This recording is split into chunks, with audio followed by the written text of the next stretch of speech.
Assalamualaikum warahmatullahi wabarakatuh. Baik, pada kesempatan kali ini kami akan mempresentasikan hasil kerja kelompok kami terkait keputusan pembelian di e-commerce Shopee. Dengan anggota kelompok, saya Alia Mauliani, Ibrah Hasanah Lubis, dan juga Ilhan Afrian. Sebelumnya kami telah melakukan survei online terkait dengan keputusan pembelian di e-commerce Shopee dengan dua bagian pertanyaan. Yang pertama, bagian karakteristik demografi yang berisikan nama responden, usia responden, jenis kelamin, pendidikan, dan pendapatan yang terdiri dari tiga pilihan, yaitu kurang dari 1.500.000, 1.500.000 sampai dengan 3 juta rupiah, dan lebih dari 3 juta rupiah. Pada bagian 2, terdapat beberapa pertanyaan terkait dengan keputusan pembelian barang di aplikasi Shopee dengan petunjuk pengisian: 1.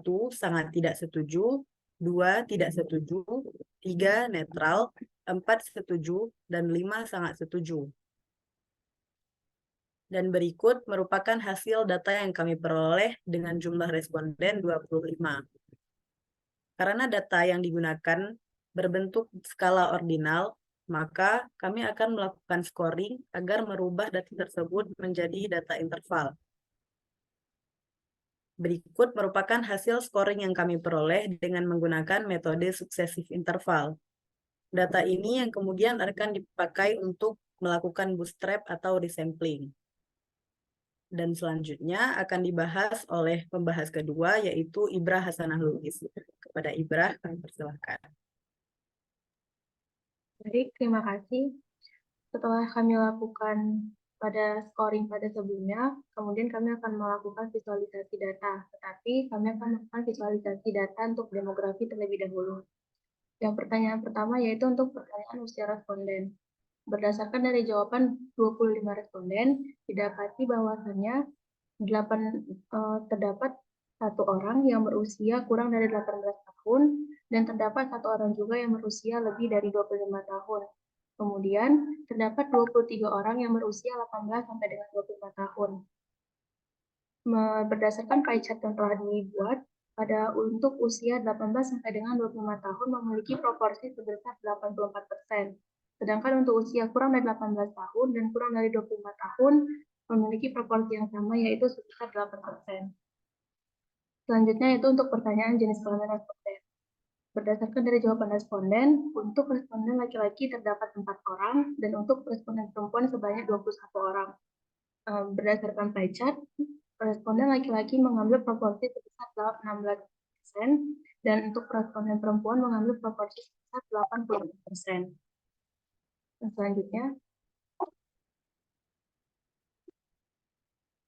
Selanjutnya ada untuk pendidikan responden. Berdasarkan dari bar chart yang telah ditampilkan, responden dengan pendidikan yaitu perguruan tinggi sebanyak 23 orang, dengan pendidikan SMA sebanyak 1 orang, dan untuk pendidikan SMP juga sebanyak 1 orang. Berdasarkan pie chart, untuk pendidikan perguruan tinggi sebesar 92%, dan untuk SMA dan SMP sama masing-masing memiliki 4%. Selanjutnya itu untuk penghasilan responden. Berdasarkan bar chart, penghasilan responden dengan yang kurang dari 1.500.000 sebanyak 10 orang responden, penghasilan dengan lebih dari 3 juta sebanyak 5 orang responden, dan selanjutnya yaitu penghasilan untuk kategori 1.500.000 sampai dengan 3 juta kurang lebih sebanyak 12 orang responden. Berdasarkan pie chart, untuk kategori 1.500.000 sampai dengan 3 juta mengambil proporsi sebesar 48%. Kemudian untuk kategori lebih dari 3 juta sebesar 12%, dan kurang dari 1.500.000 sebanyak 40%. Selanjutnya, kemudian kami akan memasuki tahapan utama daripada proyek untuk ujian tengah semester ini, yaitu untuk melakukan bootstrap.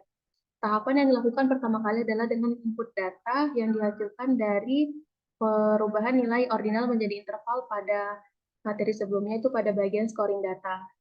Ketika data sudah dipanggil, kemudian akan dilakukan penghitungan rata-rata untuk 1.000 data, kemudian akan dilakukan pengambilan 1.000 data ulang, yaitu menggunakan resampling, kemudian akan dihasilkan rata-rata.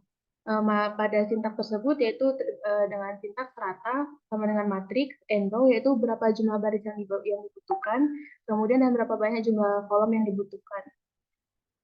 Dengan menggunakan sintaks tersebut didapatkan hasil pada bagian berikutnya, yaitu didapatkan 1000 data baru, tetapi pada bagian ini hanya ditampilkan beberapa data saja karena tidak memungkinkan untuk menginput semua datanya. Selanjutnya.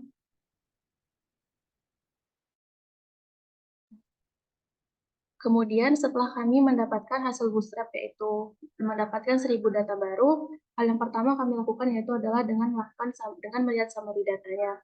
Berdasarkan summary data tersebut didapatkan nilai minimum dari 1000 data adalah 8,453 dan nilai maksimum adalah 13,285. Kemudian didapatkan nilai kuartil 1 sebesar 10,224, artinya 25% dari 1000 data tersebut memiliki nilai di bawah 10,224. Adapun nilai untuk kuartil 3 yaitu 11,207. Artinya dari 1000 data tersebut 75% datanya memiliki nilai di bawah 11,207.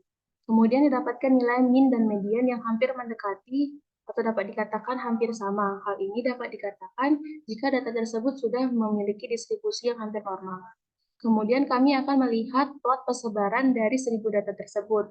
Berdasarkan plot ini dapat dilihat jika nilai data itu berkisar di antara 8,5 sampai dengan 13,5. Dengan pada kisaran nilai 10 sampai dengan 11 itu memiliki jumlah data yang paling banyak. Sebelumnya saya akan menjelaskan pada bagian koordinat teks ini merupakan urutan dari data, kemudian pada koordinat Y ini merupakan nilai dari data itu sendiri. Nilai pada yang kurang dari 9 dan lebih dari 13 kemungkinan akan dapat menjadi outlier karena nilai tersebut dapat dibilang terlalu tinggi atau terlalu rendah. Kemudian kami akan melakukan pengujian untuk melihat apakah data berdistribusi normal atau tidak. Pengujian dilihat dengan menggunakan normal Kiki plot. Berdasarkan dari plot yang terlihat, dapat dilihat titik-titik data mengikuti garis merah yang ada, sehingga dapat dikatakan data tersebut sudah mengikuti distribusi normal, walaupun masih ada beberapa data yang dapat dikategorikan sebagai outlier. Untuk penjelasan berikutnya akan dijelaskan oleh Ilhan Afrian. Baiklah, berikut adalah visualisasi hasil bootstrap di mana terdapat histogram bootstrap dan boxplot dari bootstrap itu. Untuk histogramnya dapat kita lihat bahwa modus dari data bootstrap ini berada pada interval 10,5 sampai dengan 11. Dapat juga dilihat bahwa kurva frekuensinya sudah mendekati normal, meskipun masih sedikit menjulur ke kanan dikarenakan nilai meannya lebih besar dari nilai median. Sehingga dapat disimpulkan bahwa sebaran data ini menjulur ke arah kanan atau ke arah positif dari histogramnya. Untuk box plotnya dapat dilihat bahwa nilai kuartil pertama itu berada pada kisaran nilai di bawah 10,2, sedangkan untuk kuartil dualnya berada pada nilai di bawah 10,8. Untuk kuartil ketiganya berada pada nilai di bawah 11,2. Dapat dilihat juga pada workplot terdapat beberapa outlier yang berada di luar garis whisker kanan dan kiri.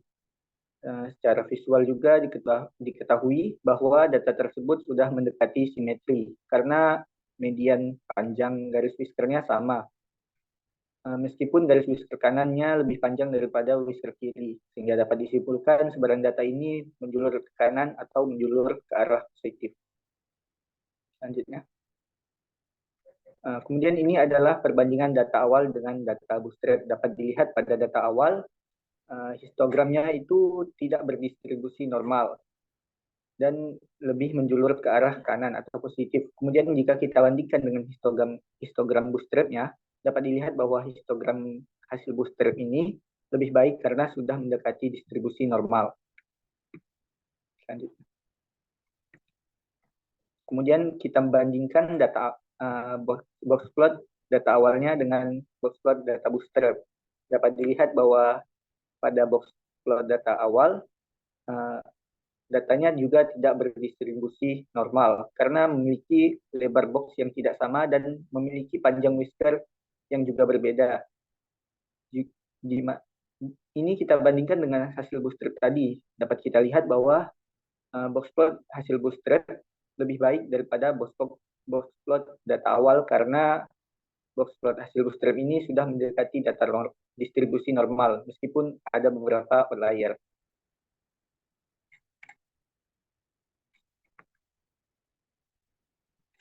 Baiklah, sekian dari presentasi kelompok kami. Kami akhiri. Wassalamualaikum warahmatullahi wabarakatuh.